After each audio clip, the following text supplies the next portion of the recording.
मैं इस वक्त खानपुर में हूं और खानपुर कभी कांग्रेस का गढ़ माना जाता था, लेकिन आज यहां पर बीजेपी के लिहाज से एक बहुत ही रोचक तस्वीर आपको खानपुर के वार्ड में मैं आपको दिखाऊंगा। नगर निगम का चुनाव है और मैं दिखाता हूं आपको। खुशीराम जी हैं, पूर्व मेयर हैं बीजेपी के नगर निगम के। सुरेश जी हैं, बीजेपी के इस वक्त के यानी निवर्तमान पार्षद हैं। सत्येंद्र चौधरी जी हैं, जो बीजेपी के 2 बार के पार्षद रह चुके हैं।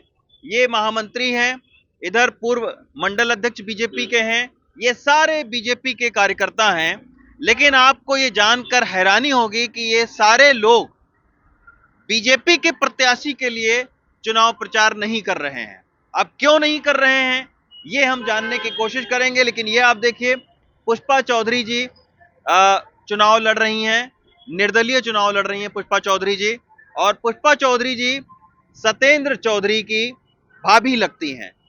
और सत्येंद्र चौधरी जी बीजेपी के 2 बार के पार्षद रह चुके हैं और जो यहाँ के सांसद हैं बीजेपी के, रमेश बिदुड़ी, उनके नजदीकी माने जाते हैं।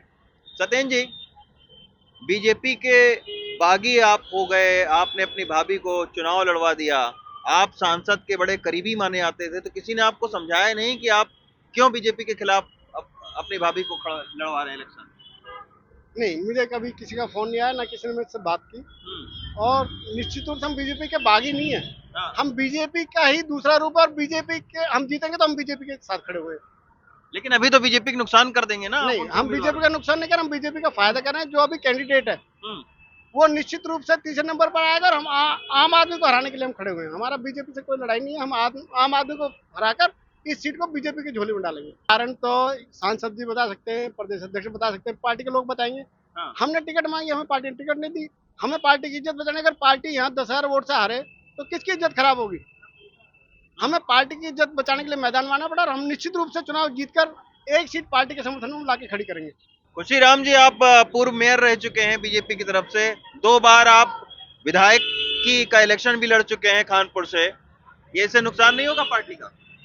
नहीं, मैं आपको एक बात बता दूं, हमें बहुत ज्यादा दुख हो रहा है कि हम पार्टी के विरोध में खड़े हैं, लेकिन जो पार्टी का कैंडिडेट इस समय बनाया है वर्तमान में, जिसको टिकट दिया है, आप ये देखिए 15 साल से 2 बार सत्येंद्र जी, 1 बार सुरेश गुप्ता जी जिस सीट के ऊपर विराजमान है, वो सीट हारने के लिए कुछ लोगों ने ऐसे लोगों को दे दी है जिससे बीजेपी यहाँ से हार जाए। क्योंकि राजनीति के अंदर कुछ लोग ऐसे भी बैठे हुए हैं जो नहीं चाहते भारतीय जनता पार्टी जीते, इसलिए उन्होंने पूरे के पूरे इस जिले के अंदर ऐसे लोगों को टिकटें दी है जो हारेंगे। अच्छा, सत्येंद्र जी, एक बात और बताइए, बस अंतिम सवाल है। 2 बार आप पार्षद रहे हुए हैं, अब पार्टी आपको और कितनी बार मौका दे भाई? केवल आप और आपका परिवार ही टिकट रहेगा कि और भी इतने सारे कार्यक्रम? मैं आपको बताता हूँ, पार्टी ने, जब हम 2 बार पार्षद रहे, पार्टी ने कहा कि हम आपको नए लोगों को हम चुनाव लड़ाएंगे। हम पार्टी के खिलाफ नहीं गए। अच्छा, फिर आप सुरेश जी लड़े? सुरेश जी चुनाव लड़े। अच्छा। हम पार्टी के साथ इनके साथ रहे। ऐसा हमें और सुरेश जी में दोनों में ऐसा क्या हो गया कि तीसरे आदमी को टिकट दे दिया? और कोई कमी, कोई आरोप है क्या? तीसरे को भी देना तो पूछते सही, कम से कम एक बार बात तो करते ना। तो किसी ने किसी से कोई बात नहीं की और ऐसे आदमी को आप लोगों से बात नहीं की है। लेकिन बीजेपी तो लगातार ये कह रही है कि पोलिंग हमने करवाया, सर्वे हमने करवाया, उसके बाद हमने टिकट वितरण। पार्टी तो उन्होंने अपने सिस्टम किए होंगे, हम मना नहीं कर रहे। और हम लगातार पार्टी का काम करते रहेंगे, आगे भी करते रहेंगे। पार्टी हमें कार्यकर्ता से नहीं हटा सकती जिंदगी में। पार्टी हमें निष्कासित कर सकती है, पार्टी कार्यकर्ता का पद हमसे नहीं ले सकती। आज भी हम पार्टी के कार्यकर्ता और पार्टी को सीट जीत कर देंगे। बड़ी अनोखी बात है, कह रहे हैं कि पार्टी के कार्यकर्ता बने रहेंगे, लेकिन बीजेपी के प्रत्याशी के खिलाफ जो है वो चुनाव लड़ेंगे।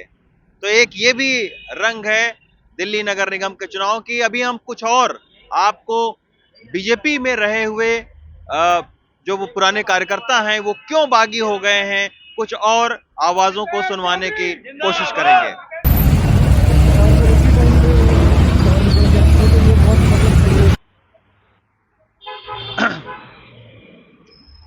अब मैं आपको बीजेपी के एक दूसरे जो बागी उम्मीदवार हैं उनसे मिलवाने के लिए मैं इस वक्त, आप देख सकते हैं कि डिस्ट्रिक्ट मजिस्ट्रेट साउथ के कार्यालय में आया हूं और आज जो है वो स्क्रूटनी का दौर चल रहा है, यानी जिन लोगों ने नामांकन भरा है उनकी स्क्रूटनी होनी है।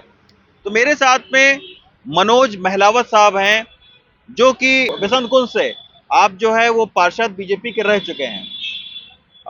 इस बार आपका टिकट काट दिया गया, तो टिकट काट दिया गया तो आप बागी के तौर पर फिर आप चुनावी मैदान में हैं। लेकिन इस बार तो हमने सुना है कि भाई टिकट बांटने से पहले ऑनलाइन पोलिंग करवाई गई और मतपत्र से पोलिंग करवाई गई, ताकि प्रत्याशियों को प्रत्याशी सुझा पाए कि भाई कौन लोग किनको टिकट देना चाहिए।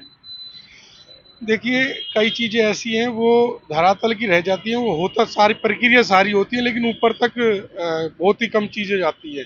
अच्छा। हाँ, वो बस एक कार्यकर्ताओं को खुश करने तक की प्रक्रिया है, भाई बाकी फिर सबकी अब अपनी हो जाती है कि तुम्हारी इतनी मेरी इतनी, और उस तरह से वो बंटवारा हो जाता है। तो जिसका वकील मजबूत है वो बाजी मार जाता है। अंतिम में आपको एक सवाल है कि क्या टिकट बंटवारे में आप खामी देखते हैं बीजेपी के?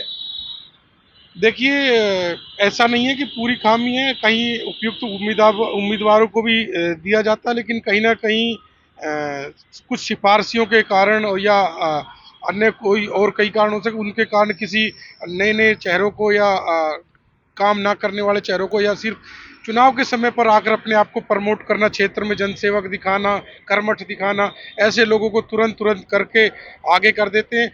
जो लोग पार्टी को काटने का काम करते हैं, पार्टी को बदनाम करने का काम करते हैं, उनको माला पहनाई जाती है, तो दुख होता है, और वो दुख फिर इस तरह के रूप में निकलता है बाहर। चलिए, शुभकामनाएं मनोज जी। तो ये आप देख सकते हैं कि बीजेपी के इस तरीके के तमाम सारे जो बागी प्रत्याशी हैं, वो भी कहीं ना कहीं एक सियासी सिरदर्दी बीजेपी की बने हुए हैं। लाख बीजेपी ये कहे कि टिकट का जो बंटवारा है वो पारदर्शी तरीके से हुआ है, लेकिन उसके बावजूद जो है वो बहुत सारी जगहों पर हमें कार्यकर्ताओं में नाराजगी दिखती है। दिल्ली से रवीश रंजन शुक्ला, एनडीटीवी इंडिया।